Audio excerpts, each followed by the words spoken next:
Vamos lá, gente. A gente continua nesse próximo vídeo aqui, tá? Recapitulando, tá? Eu não tenho dúvida, tá? Ó, eu não tenho dúvida que você foi curada, tá? Ou que você tenha testemunho que você foi curado por um copo d'água, que você colocou na televisão, no rádio. Eu tinha um cisto aqui. Meu irmão é meu aluno, não sei se ele vai lembrar, mas nessa época eu tinha de 14 para 15 anos. Eu era seminarista da Igreja de Deus na Barra do Imbuí. Então eu tinha um cisto aqui, um caroço aqui bem durinho. Era um cisto. Eu estava numa campanha na quinta-feira. O pastor ungia nossa mão, ungia nossa cabeça. O que eu fazia? Eu ia lá no banheiro e passava nesse cisto. Tinha que ir no olho, na pontinha do olho. Com o passar do tempo, esse cisto sumiu da noite pro dia. Aí eu pergunto para você, o que me curou desse cisto? Foi o óleo? Ou foi a fé? Foi a fé. Porque a fé, ela é um dispositivo que precisa ser acionada, tá? Então tem testemunho de pessoas que o pastor foi curado com um copo d'água. Não foi o copo d'água, foi a fé que foi acionada por conta daquele copo d'água, tá? Porque senão a gente entra em contradição com a palavra, tá? A fé, ela é um dispositivo que precisa ser acionada. Quer ver? Pode falar. Da mesma, Pode mesma falar. maneira, quando Jesus pega a lama e passa no olho do cego, Sim, vai lá e lava. foi a fé dele. Sim. Jesus, no caso, podia fazer assim e ele Fato. estaria vendo. Muito boa colocação. Muito boa colocação, tá? Sua colocação foi muito boa, tá? Não quer dizer, veja bem, não quer dizer, dentro disso tudo que nós estamos falando aqui, a grosso modo, Jesus precisava fazer lama no chão e colocar na cara do cara e falar assim, ó, vai lá e lava no tanque de Siloé.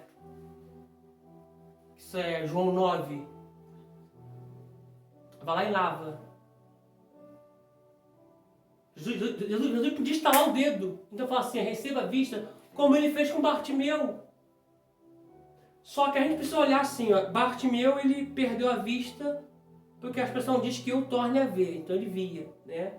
Segundo a história paralela, a história extra-bíblica, o pai de Bartimeu, né? Aliás, Timeu, pai de Bartimeu, tá? Timeu foi um cara que fez muito pelo seu povo, tá? E automaticamente a retaliação de ter as vistas vazadas foi por conta de Timeu, pai do cego. Então ele via, mas perdeu a visão porque perfurava a visão. Ele vai dizer que eu torne a ver. Só que em João 9, esse era um cego de nascença, esse cara nunca tinha visto. E o texto vai dizer que desde que o mundo é mundo, João vai dizer, desde que o mundo é mundo, ninguém nunca se ouviu, nem viu alguém que desse vista de alguém que já nascesse cego. Mas Jesus fez lama e mandou ele lavar. Tem certas expressões na Bíblia que Jesus cospe, faz saliva e bota na boca do cara. Tá? Não foi a saliva, não foi o barro, aqui no barro, não foi o barro, foi a fé dele. Porque ele foi de um jeito e voltou de outro. Porque todo encontro com Jesus faz eu ir de um jeito e voltar de outro. Porque o encontro com Cristo é transformador. Tá? Pegou isso aqui? Voltando, a fé é um dispositivo que precisa ser acionada. Aquela mulher de Lucas 8 que gastou todo o seu dinheiro, todos os seus bens, os seus haveres com a medicina e não pudesse ser curada, quando ela toca na orla de Jesus, o que Jesus diz? Filha, vai em paz, a tua fé te salvou. Ela tocou na orla. Mas o que fez ela receber a cura foi a fé. Foi a fé de tocar. Se eu tocar, eu ficarei curada. E quando ela toca pela fé, ela tira o que ninguém tira. Ela consegue extrair de Jesus o que ninguém estava extraindo. Por conta da fé. Por quê? Porque tocar, oprimir e apertar já tem um monte. Só que a Bíblia diz que essa mulher ela não oprime, ela não aperta, ela não toca. Aliás, ela não oprime, ela não aperta. A Bíblia diz que ela toca. Porque Jesus para e fala assim, alguém me tocou. Pedro disse assim, mestre, a multidão te aperta e te oprime. E tu vai me dizer que alguém te tocou? Ele falou, opa, alguém me tocou porque eu senti que saiu o poder de mim, saiu a virtude, porque a fé, ela faz você extrair algo que ninguém consegue tirar. A fé, ela consegue puxar, extrair, absorver algo que ninguém consegue absorver tocando nem oprimindo. Aliás, oprimindo e apertando. Tá? Então pega isso aqui. A fé, ela é um dispositivo que precisa ser acionada. Deixa Mateus 5 aberto aí. Vamos para 2 textos rapidinho. É muita coisa. Marcos. Vamos lá. Abre Mateus 14. Mateus 14 primeiro. E depois Marcos. Mateus 14.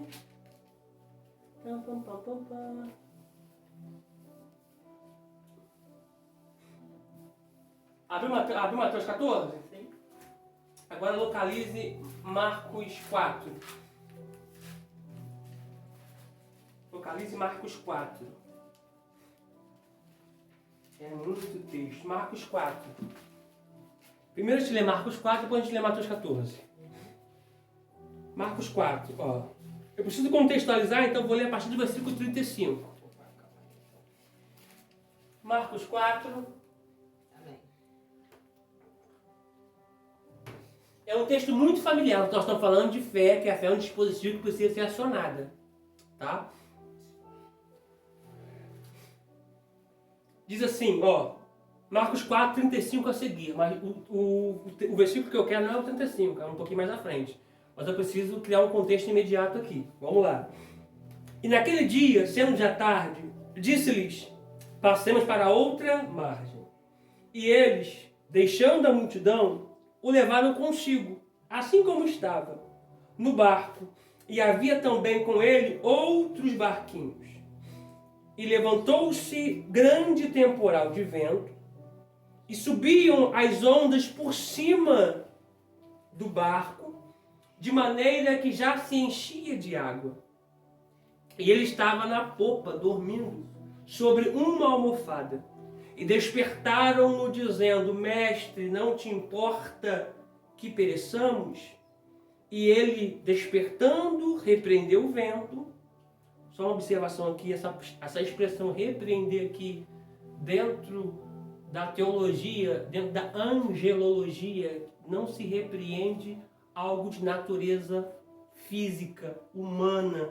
Só se repreende algo que é de natureza espiritual. Então Jesus está mostrando para esses discípulos que essa tempestade não é normal. E o que não é normal não se vence com coisa normal. É preciso se levantar, abrir a boca e repreender. O que a palavra repreender significa? Paralisar, deixar sem ação, deixar inativo. Então eu quero liberar uma palavra para a tua vida, para o teu ministério, para o teu casamento. Toda ação do diabo contra a tua casa, contra a tua vida, contra o teu ministério, contra o teu casamento, está paralisado, está repreendido. Sem ação, paralisado, inativo. O diabo não vai conseguir ter êxito para destruir aquilo que Deus tem com a tua casa, com a tua família e com o teu ministério, em nome de Jesus. Está repreendido. Prossigamos. E ele, despertando, repreendeu o vento e disse-lhe ao mar, cala-te e aquieta-te. E o vento aquietou e houve grande bonança. Olha o versículo 40, que é o nosso versículo-chave. E disse-lhe, por que sois tão tímidos? Ainda não tendes? Ou seja, eles não têm fé. Estavam andando com Jesus, ouvindo Jesus, caminhando com Jesus, mas ainda não tinha fé. Por quê? Porque a fé é um dispositivo que precisa ser acionado e trabalhado. Quando é que a fé precisa ser acionada e trabalhada? Nas circunstâncias da vida, no dia a dia, na labuta cristã, no seu cotidiano. Tá? Agora vamos para Mateus 14. Mateus 14... Vamos ler do versículo 22, Mateus 14, 22, mas não é o versículo 22 que é o nosso foco. Eu estou lendo do versículo 22 para a gente criar um contexto imediato que escrito está. E logo ordenou Jesus que os seus discípulos entrassem no barco e fossem adiante para outra banda, enquanto despedia a multidão. E despedida a multidão, subiu ao monte para orar à parte. E chegada já a tarde, estava ali só. E o barco estava já no meio do mar, açoitado pelas ondas, porque o vento era contrário. Olha para mim, me observa aqui. Jesus obrigou eles a entrar no barco e despediu a multidão, depois foi para o monte orar. Passado o tempo, estava sozinho. Por quê? Porque estar com Jesus enquanto está acontecendo um milagre é muito bom. Enquanto está toda multiplicação é muito bom. Mas agora ele está orando. Tu vê que quando ele pega para orar, ele pega horas orando e fica sozinho. Porque nem todo mundo aguenta o processo da oração. Só que pega isso aqui. Jesus obrigou eles a entrar no barco. E logo, ao versículo 22, e logo ordenou. Algumas traduções diz que obrigou. A pergunta é, Jesus sabia que vinha tempestade ou não? Sabia, mas tem coisas que ele precisa fazer com que eu passe aquilo que eu falei antes, para despertar o meu dispositivo chamado fé. Então tem coisas que ele vai obrigar eu a passar. Tem coisas que ele vai ordenar eu entrar. Por quê? Porque eu preciso passar por aquilo ali. Para quê? Para me humilhar? Não. Para me maltratar? Não. Para me causar dor? Não. Não. Para o meu crescimento. E tu acredita que me arrepiou aqui forte? Eu senti que o Espírito liberou algo legal aqui no meu coração. Preciso transmitir para você. O que você está passando é um processo que ele está permitindo para o teu crescimento, para o teu amadurecimento, para você sair dessa situação mais forte, maior, mais resistente de que quando você entrou. Prossigamos. Versículo 25. Mas à quarta vigília da noite dirigiu-se Jesus para eles, caminhando por cima do mar. Eu não quero entrar nesses pormenores, tá? Porque existem duas divisões de vigílias. Existe vigília que é dividida de 6 às 9, de 9 à meia-noite, de meia-noite às 3 e das 3 às 6. Tá? E existem outras vigílias que são divididas de 6 horas a 10, de 10 a 2 e de 2 às 6 horas. Tá? Então existe vigília de 3, existe vigília de 4. Tá? Depende do contexto aqui, mas não quero entrar nesse pormenor aqui, porque não é esse o nosso foco agora, tá? Versículo 26. E os discípulos, vendo-o caminhar sobre o mar, assustaram-se, dizendo, é um fantasma, e gritaram com medo. Jesus, porém, lhes falou logo, dizendo, tende bom ânimo, sou eu, não temais.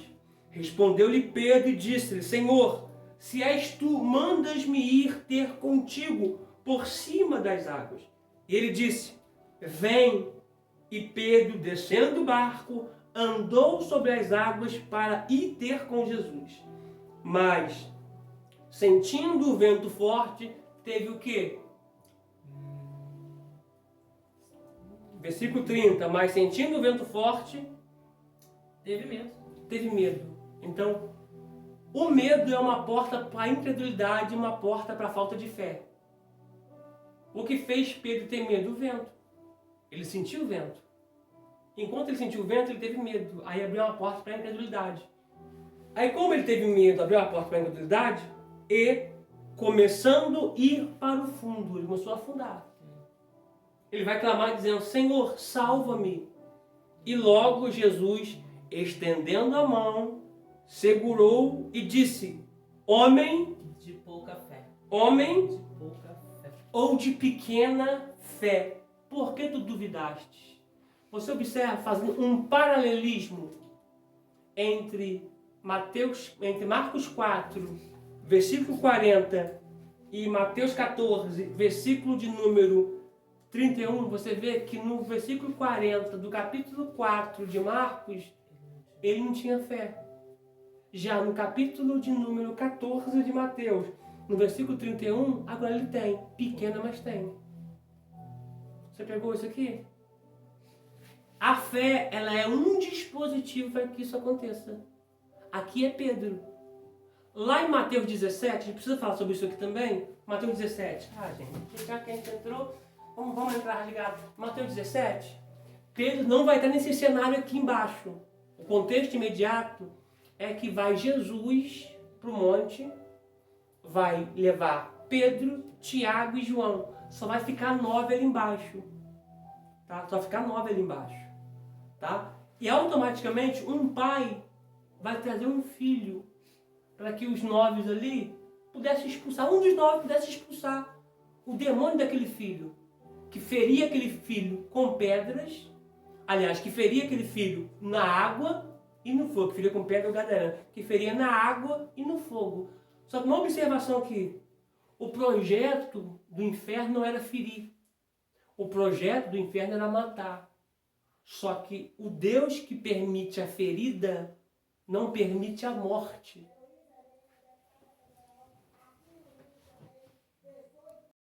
Deu para entender? Ele permite a ferida, mas não permite a morte. É só você olhar Marcos 5. O cara, ele despedaçava a corrente. O cara botava migalhas, os aguilhão. O cara esmiuçava a corrente. Era uma força descomunal. Ele se feria com pedra. Tu acha que esse cara queria se ferir com pedra? Claro que não, ele queria se matar com a pedra. Só que o Deus que permite a ferida não permite a morte. Só que vamos lá. Eles vão trazer para que os 9 expulsassem um dos 9. Eles não vão conseguir. Mateus 17, versículo 14. E quando chegaram a multidão, aproximou-lhes um homem pondo-se de joelho. Porque nesse inteirinho aqui, Jesus está voltando. Ele deixa os 9, uma multidão está ali com os 9, Jesus vai com os 3. Eu não sei se ele já deixou a multidão ali, ou se a multidão se aglomerou por ver aquela situação. Tá? Mas o texto diz que quando Jesus vê, tem uma multidão ali. Jesus está voltando agora com os 3, com Pedro, Tiago e João. Está voltando para encontrar com os 9, encontra a multidão, encontra esse pai e encontra esse menino endemoniado. Tá? E quando chegaram a multidão, capítulo 17 de Mateus, versículo 14. E quando chegaram a multidão, aproximou-se-lhe um homem, pondo-se de joelho, dizendo: Senhor, tem misericórdia de meu filho, que é lunático e sofre muito, pois muitas vezes cai no fogo e muitas vezes na água. E trouxe-o aos teus discípulos e não puderam curá-lo. Sublinha aí a palavra curá-lo aí, por favor. Sublinha aí a palavra curá-lo. Marca na sua vida a palavra curá-lo. Porque essa patologia, essa enfermidade que esse cara está sentindo, essa patologia, essa enfermidade, não é de origem natural. Não é de origem física. Não é de origem de genética, de gene, tá? Essa patologia é de origem espiritual.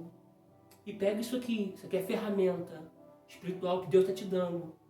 Existem pessoas que vão cruzar com o seu caminho e vão dizer: fulana, eu estou passando por isso, estou sentindo isso, vou ao médico, o médico não descobre. Faço o exame e não aparece nada. É só você estender a mão, orar por essa pessoa e mandar esse mal embora, no nome de Jesus. Que isso não é de origem natural. Essa patologia não é de origem natural. Essa patologia é de origem espiritual. E no nome poderoso de Jesus, você orando, expulsando, mandando embora para o abismo, essa pessoa vai ser curada e vai restabelecer a sua saúde novamente. Tenha essa sensibilidade. Oh, meu Deus. Aleluia. Deixa eu pontuar isso aqui. Deixa eu pontuar. Tenha sensibilidade no seu dia a dia, no seu cotidiano, na sua vida sentimental, no seu casamento. Seja sensível, sabe? E comece a observar que algumas coisas que estão acontecendo não é normal. Porque tem pessoa que está tentando vencer algumas coisas no grito e não vai acontecer. Tem pessoa querendo vencer algumas coisas apontando o dedo, colocando o dedo em riste, e o céu, através do Espírito Santo, preparou esta alma para nos dizer: levanta a tua mão e expulsa, manda embora no nome de Jesus. Não é no grito, é no nome de Jesus. Não é tacando vassoura, é no nome de Jesus. Não é quebrando prato, é no nome de Jesus. Não é quebrando copo, é no nome de Jesus. Não é fazendo as malas, indo embora de casa, é no nome de Jesus. É no nome dele.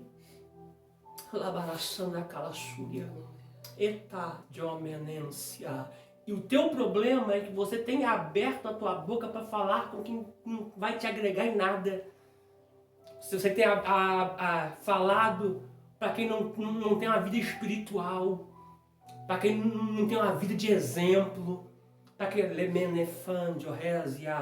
não tem uma vida, sabe, de princípios para te orientar, Deus está falando, pare com essas coisas, pare com essas bobeiras, sabe, de tudo querer colocar na rede social, sabe, de tudo querer colocar no status, tudo querer colocar no Twitter, no Instagram, no Facebook, no WhatsApp, para com isso, para, tudo querer ficar ligando para um, para outro, para. Você é físico ou física, você é carne, mas dentro de você existe um espírito que pode conectar no mundo espiritual. É por isso que nós somos criados no estado de tricotomia, corpo, alma e espírito, ainda que a alma é acoplada no espírito. Quando o Ruá vem no Bassar, que é o Nechamá, no Bassar, o homem se torna um Nefesh, uma alma vivente, mas você tem um espírito que você pode conectar ao teu Pai, que é espírito, ao mundo espiritual, e repreender, e dizer, eu não aceito isso na minha casa, e dizer, eu não aceito isso na minha vida, e dizer, eu não aceito isso no meu casamento, e dizer, eu não aceito isso na minha família, e dizer, eu não aceito isso na minha finança. Eite calamanda sebreovácia. Deus está falando com a gente aqui, não se exima de si mesmo, você é filho, você é filha. Pare de tudo querer levar para o campo natural. Não vai resolver nada na não vai resolver nada nessa gritaria. Deus está dizendo, usa as armas espirituais que eu te dei. Abre a boca e profetiza. Abre a boca e libera. Vai embora em nome de Jesus. Não é o marido que vai embora de casa. Não é você que vai embora de casa. É o demônio, é o diabo que tem tentado aprisionar a tua casa, a tua família. É ele que vai embora em nome de Jesus. Mas você precisa ter sensibilidade para saber o que é normal e o que não é normal. Foi só Jesus expulsar o demônio desse menino, ele ficou curado. Então você vê que quem trouxe a enfermidade, a patologia, foi o demônio. Vamos prosseguir. Versículo 17, do capítulo 17 de Mateus. E Jesus respondendo disse, ó geração incrédula, perversa. Pega isso aqui. Incrédula, sublinha aí incrédula aí. Sublinhou? Se der para puxar uma seta, coloca falta de fé. Porque a falta de fé abre uma porta para a incredulidade. Tá? Isso aqui, eu preciso falar, Jesus, preciso falar. E isso aqui, que eu estou falando para vocês, é muito relevante. Por quê? Porque não dá para colocar aqui. O quadro está preenchido. A palavra diabo significa opositor. Quando você estiver em um culto de libertação, tá? Porque libertação não é expulsar demônio, libertação vem pelo conhecimento, tá? Mas a libertação não vem pelo tanto que eu conheço, mas a libertação vem pelo tanto que eu conheço e pratico. Porque não tem como eu praticar sem eu conhecer, e não tem como eu ser liberto sem eu conhecer. Então eu só sou liberto porque eu conheço e pratico. Então o que vai mudar a minha vida não é o tanto que eu conheço, o que vai mudar a minha vida é o tanto que eu conheço para ser liberto e o tanto que eu pratico. Forte demais, forte demais. Mas pega isso aqui, pega isso aqui. Quando isso acontecer no seu ministério, você expulsar um demônio, a palavra diabo é opositor. Talvez isso te choque. Mas antes do diabo ser diabo, ele residia, ele morava no céu. A gente sabe que dentro da antropologia, ele tinha acesso ao céu, mas ele morava em outro lugar. Mais para frente, se você quiser estudar teologia, montar um núcleo, a gente fala sobre isso. Mas pega isso aqui, ele tinha acesso ao céu, ele tinha acesso ao eterno. Então, todas as vezes que manifestar, ele vai tentar te opor. Aliás, melhorando o português, ele vai se opor a você. Ele vai tentar se opor às suas regras, às suas ordens e às suas ordenanças, e o seu mandato. Tipo, demônio, larga a família, larga a casa. Ele vai tentar se opor, ele vai tentar te vencer no grito. Se automaticamente você sentir medo, você está tentando expulsar, o diabo está quebrando cadeira, está querendo fazer arruaça. Isso aqui é muito importante, gente. Quando você for orar por alguém, Os seus obreiros têm que estar instruídos nisso. Tá? Você vai orar para um homem, só fique homem ali. Vai orar para mulher, só fique mulher ali. Tá? E somente uma voz tem que ter comando. Por quê? Exemplo, eu vou orar por aqui. Eu estou orando. Demônio, tu vai sair. Aí vem outro e fala assim, está amarrado. Aí vem outro que fala, está repreendido. Aí o outro fala, que amarelo, Jesus. Então o que acontece? Ele não vai saber qual comando que ele vai ouvir. Tá? Isso aqui eu falei que é primordial. Para de querer amarrar tudo na tua casa. Aconteceu um barulho, está amarrado. Mexendo na porta, vai ver se é alguém, menino. O menino viu? Mãe, não é ninguém não. Está amarrado. Pare com isso. Tá? Repreenda. Está repreendendo em nome de Jesus. Se for um anjo da luz, seja bem-vindo. Se for das trevas, venha para a luz, se apresente, para que suas obras sejam manifestas, em nome de Jesus, para poder ir embora. Tá? Isso aqui é primordial, que eu posso dizer isso aqui. Isso aqui eu tenho que dizer. Tem pessoas que são contra, numa oração, ficar chamando o demônio. Cara, isso não é chamar o demônio. Isso é você provocar a manifestação. Isso é válido. Isso é benéfico. Ah, pastor, eu não concordo, o pastor ficar botando a mão na cabeça e chamando o demônio. Tem que provocar a manifestação. Porque ele só vai se manifestar se ele se sentir incomodado nas trevas. Se você começar a orar, começar a falar, começar a incomodar ele lá nas trevas, na pessoa que ele está, a gente fala nas trevas, mas na pessoa que ele está atuando na pessoa, mas nas trevas.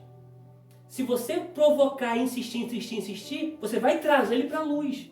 João capítulo 3, versículo 20. Quando ele vem para a luz, é para você repreender e essas obras serem desfeitas na luz. Então não é errado você fazer isso. Ah, mas eu não concordo. Em Marcos capítulo de número 4, antes de Jesus chegar em Gadara, Jesus provocou uma manifestação. Porque diz a Bíblia que Jesus dizia, sai dele, espírito imundo. Essa expressão dizia, ela é apontada para o passado, para um acontecimento que estava acontecendo antes de Jesus chegar na areia. Porque quando Jesus chegou na areia, Jesus vai ver que o rapaz que tem demoniado sai do sepulcro e vem até ele. E como Jesus dizia, sai dele, quem estava na frente saiu. Como era legião, estava na frente e ia saindo. Aí Jesus, quando o rapaz vem, pergunta qual é teu nome. Exemplo, qual é teu nome? Porque eu mandei sair e saí, mas porque eu pergunto o nome. Sou legião porque somos muito. Uma táticazinha para você que todas as vezes que for uma legião e você vê que é legião, não fica expulsando de um por um. Manda sair da frente, manda o cabeça se apresentar. Manda o arqueiro, o líder, se apresentar. Você expulsou o líder, o arqueiro, acabou. Não, você vai ficar... Irmão, eu já fiquei à noite, ó. E aí me chamaram em casa uma vez para expulsar demônio de uma pessoa. Foi a primeira vez que eu senti medo. Sério, diante de Deus.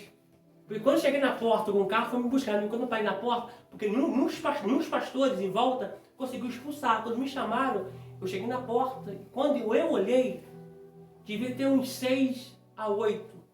Pensa num negão grande e forte. Pensa numa menina igual a Brenda. Desce finurinho. Jogando 6, 8 caras aqui pra cima, vida. Quando eu abri a porta do carro e eu olhei, eu pensei comigo assim, Jesus, o que eu vim fazer aqui? Aí o pessoal tudo com medo lá de fora de casa. Eu perguntei, o pastor fulano? A pessoal, pastor fulano veio, não conseguiu expulsar, foi embora e tal. Eu fui perguntando onde os pastores estavam no local. Ninguém conseguiu expulsar. Porque ele estava se opondo mesmo. Só que, como a gente vai estudando, tem uma parte na Bíblia, em Isaías 6, que o serafim, que em hebraico é seraf, aquele que arde em fogo, a pedra do altar, ele não pega com a mão, ele pega com tenaz. Depois que ele traz na mão até a boca de Isaías.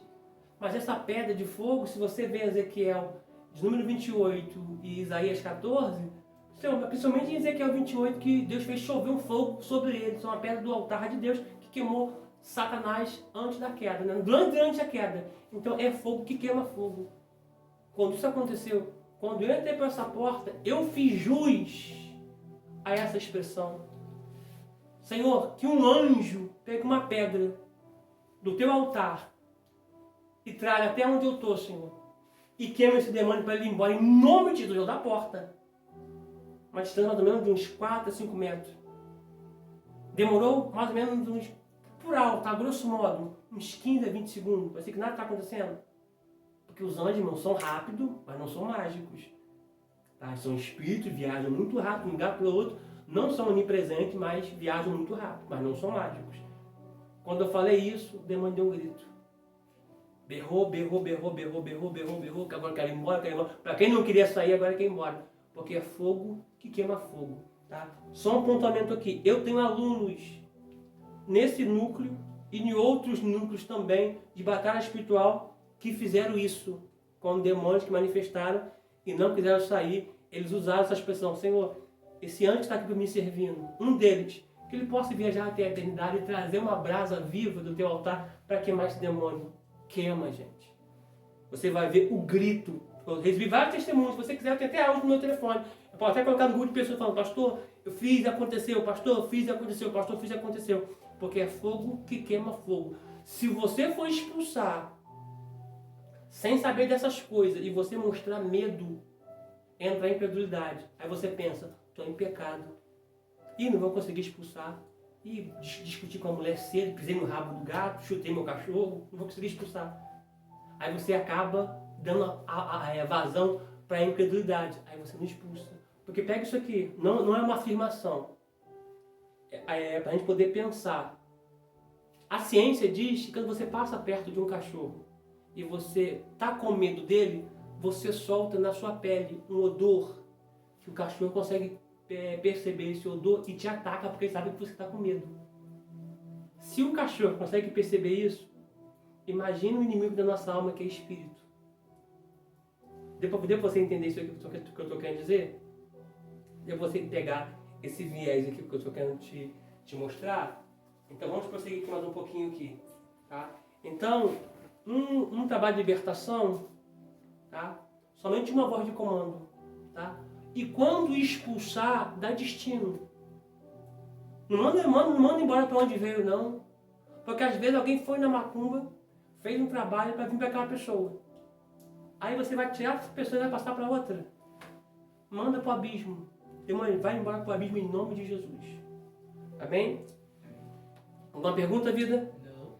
Prossigamos aqui no versículo de número 17 ainda, né? Que é geração incrédula e perversa. A incrédula você sublinhou, botando medo, falta de fé.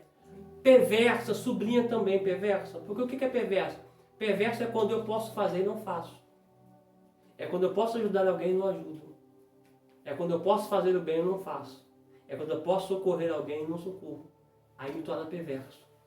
Jesus disse assim, Jesus está dizendo para ele assim, ó, vocês podiam fazer, mas vocês não fizeram. Tá? Mas vamos lá. Só que pega isso aqui. Versículo 18. Aliás, até quando estarei convosco e até quando vós sofrereis? Trazei-mo aqui. Versículo 18. E repreendeu Jesus o demônio que saiu dele e desde aquela hora o menino sarou. Você vê que Jesus repreendeu. Ou seja, Jesus paralisou, cortou o efeito, deixou inativo e deixou sem ação. E expulsou o demônio. E daquela hora em diante o menino sarou. Por quê? Porque a patologia, a enfermidade estava no demônio. Então você precisa ter essa sensibilidade que nem tudo é físico. Nem tudo é de origem física, natural. Tem muitas coisas que é de origem espiritual e de origem sobrenatural. Tem que ter discernimento de espírito. Minha esposa falou ali e eu aplico isso aqui para vocês.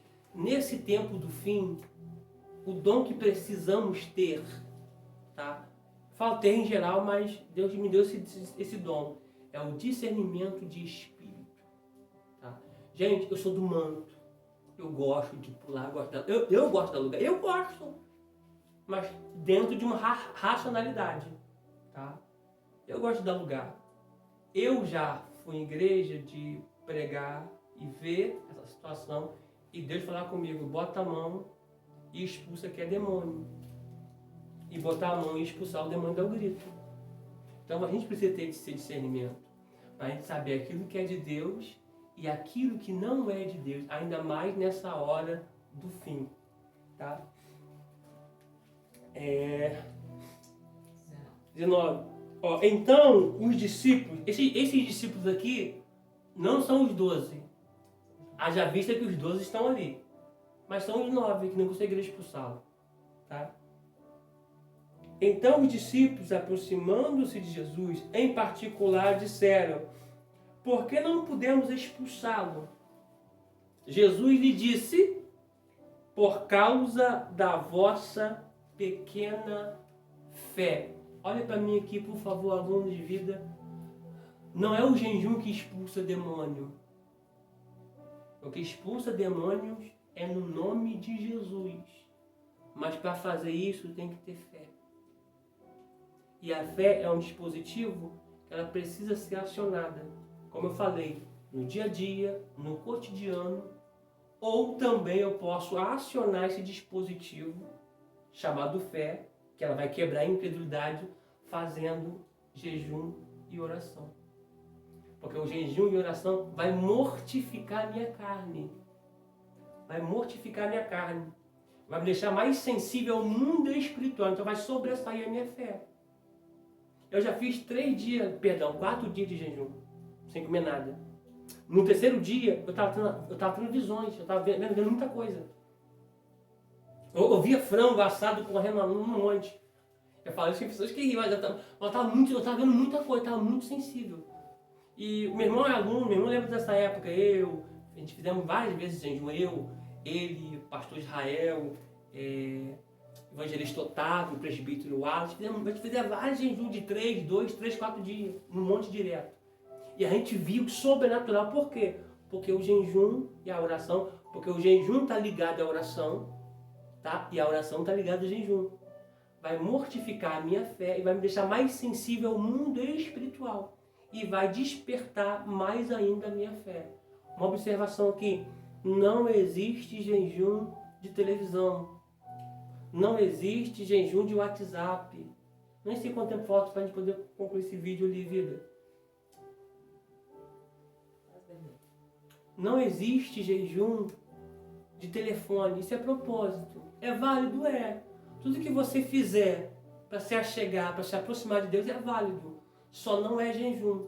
Jejum é ausência de água e de alimento. De alimento e de água. Existe o jejum total, que é a ausência de alimento e de água. E existe o jejum parcial, que é só ausência de água. Que é só ausência de alimento usando a água. Tá? A gente pode fazer um apontamento aqui a grosso modo. Moisés, quando esteve no monte, Moisés não comeu e nem bebeu.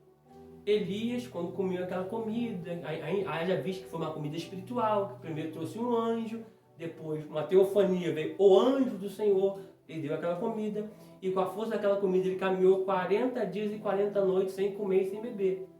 Tá?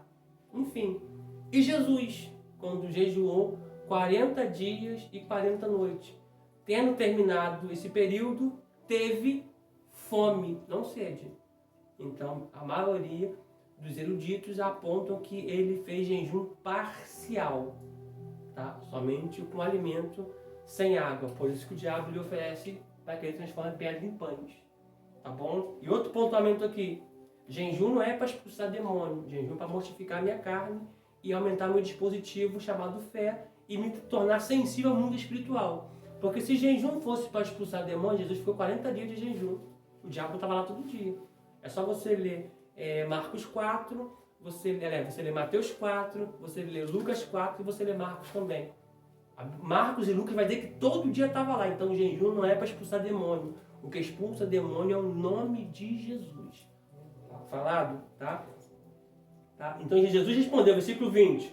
Jesus lhe disse, por causa da vossa pequena fé. Eles só não conseguiram expulsar aquele demônio por causa da fé.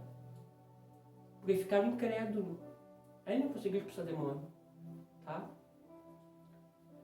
Porque em verdade vos digo que se tiver de fé como um grão de mostarda, direito a este monte, passando aqui para colar, e há de se passar, e nada vos será impossível. Montanha ali, monte, gente, você nunca leu nenhum relato bíblico que ninguém mandou uma montanha de um lado para o outro. Você nunca viu isso. Você nunca viu. Tá? Essa expressão aqui, montanha, a gente precisa entender a Bíblia na sua linguagem de parábola, na sua linguagem figurativa, na sua linguagem literal, na sua linguagem profética, na sua linguagem poética, na sua linguagem de metonime, na sua linguagem de simile, sabe? Então a Bíblia é escrita em várias linguagens. Essa linguagem aqui é uma linguagem alegórica, sabe? Figurativa, porque montanha ali é impedimento, é resistência. Ele está dizendo, se vocês tiverem fé, essa resistência não fica. Se você tiverem fé, esse impedimento não fica. Mas não adianta ter fé e não dizer. Ele está dizendo, precisa ter fé e precisa liberar a palavra. Que as coisas vão acontecer no mundo espiritual, na região celeste, por conta de falas, né? Que é palavras, símbolos e ações. Não adianta ter fé e não liberar a palavra. Deu para pegar? Sim. Versículo 21, mas esta casta de demônios não se expulsa senão pela oração e pelo jejum. Que casta de demônios é essa? É a casta da incredulidade, a falta de fé, tá? Porque a falta de fé só pode ser expulsa, só pode ser arrancada quando você jejua e ora. Por quê? Porque você ora por alguém que você não está vendo, porque oração é conversa. Igual eu aqui, oi vida, tudo bem? Tudo bem? Uma conversa, eu estou conversando com ela e perguntei se ela está vendo porque eu estou vendo. Isso aqui não tem nada de fé. Agora o que é fé? É você orar para quem você não está vendo. É você ter certeza que você está falando para alguém que não está vendo, mas está te escutando. E mesmo você falando para alguém que você não está vendo, que você sabe que está te escutando, e essa pessoa está te vendo e está te escutando. Mas eu não posso ver, mas ele pode me ver. Isso é fé. Então a fé, ela vem através desse dispositivo, oração e jejum. Por quê? Porque eu estou abrindo mão daquilo que eu quero. Acordei de manhã, vontade de pegar um copo de Nescau, um cafezinho pretinho, né? Aquele cafezinho pretinho. Pegar aquela assadeira, pegar um pãozinho, passar na manteiga, botar um queijo, botar um presunto, fazer aquele mistozinho quente, comer logo 2 de manhãzinha assistindo um jornal. Fazer hoje eu vou abrir mão do meu café, hoje eu vou abrir mão desse meu 2 pão. Por quê? Porque eu vou me entregar à oração e ao jejum. Não existe essa metódica de começar a jejuar meia-noite e acordar 8 horas da manhã. Ai, Senhor, meu Deus, entrega o jejum nas tuas mãos. Não existe. Tá? Não existe jejuar vendo televisão. Não existe jejuar, sabe? Porque jejum, quando você lê na Bíblia, quando você entra na igreja primitiva, todos os jejuns, todos os processos de jejum, sempre estava acompanhado da oração. Tá? Porque jejum e oração andam juntos. Tá? É claro que você pode assistir uma coisa ou outra, mas o seu foco é: eu estou orando e jejuando e orando. Posso ouvir um louvor, posso ouvir uma pregação, posso lavar uma louça, ouvindo louvor, enfim. Mas daqui a pouco eu desligo, vou lá, oro de novo de joelho, oro em pé. Porque, gente, essa visão de orar em pé, sentado de joelho, a grosso modo, isso não interfere. Eu me ajoelho dizendo que ele é rei. Eu me ajoelho dizendo que eu estou lhe adorando. Eu ajoelho dizendo que ele está acima de mim. E é a ele que eu tenho que me encurvar. Mas tem horas que eu vou orar deitado, tem horas que eu vou orar na cozinha em pé, tem horas que eu vou orar no banheiro, enfim. Mas a sua comunhão com Deus tem que ser diária. A sua entrega para Deus tem que ser diária. Já que eu entrei nesse caminho aqui, deixa eu entregar isso aqui de uma vez. Bíblia, ela é alimento diário e não sobremesa para mim poder me alimentar lá uma vez ou outra ou de vez em quando. Ok? A gente precisa continuar em outros textos aqui, né? Pegamos esse texto aqui, né? Agora eu preciso voltar com você lá em Mateus 5. Lá em Mateus 5, do 17 ao 22, tá?